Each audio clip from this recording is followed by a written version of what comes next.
The spy balloon saga between China and the United States has been described as a setback to their interactions. Still, Singapore's Foreign Affairs Minister is hopeful of a recent face-to-face high-level meeting will restore engagement. Olivia Seong with this report. A sit-down closely watched by the world.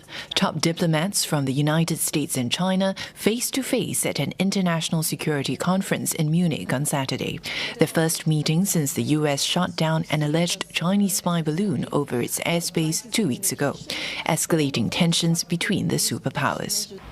Speaking to the media at the end of his 3-day visit to Beijing, Singapore's Foreign Minister Dr. Vivian Balakrishnan says the saga is a setback for China-US interactions.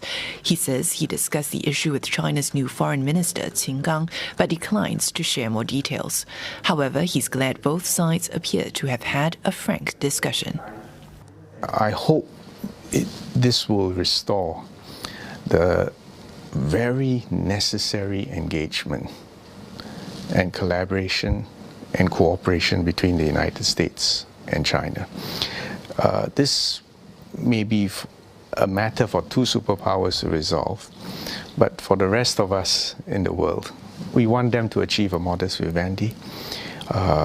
It will bring a measure of stability and calm, which is necessary for the world at this point in time. On the war in Ukraine, Dr. Balakrishnan says he hopes some form of negotiation or even a ceasefire can be worked out, not just for the people in Ukraine, but also to lower tensions among the superpowers.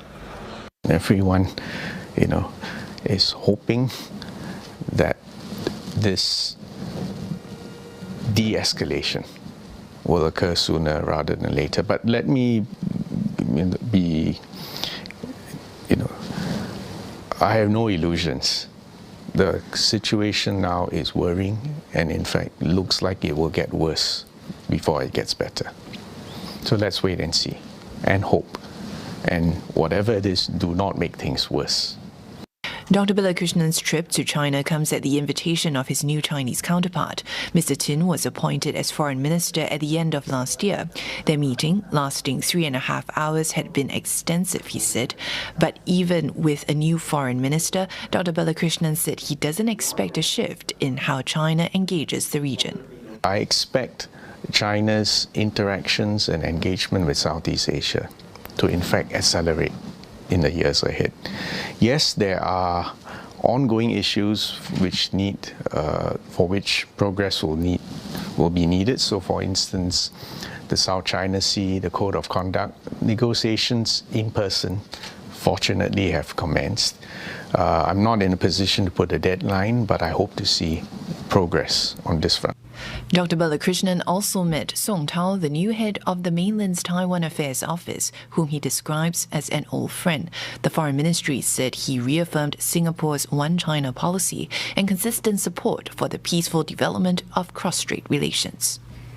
This is the first time Singapore's foreign minister is visiting China since the country adjusted its strict COVID prevention measures at the end of last year and reopened its borders and dropped most travel restrictions in January. But there's still some way to go before life returns to what it was prior to the pandemic. Wrapping up his meetings in the Chinese capital, Dr. Balakrishnan says China and Singapore are raising the pace to return to normalcy post-pandemic. He expects more in-person meetings between leaders from both sides in the coming months. Restoring air connectivity to pre-pandemic levels is also a key focus. Olivia Seong, CNA, Beijing.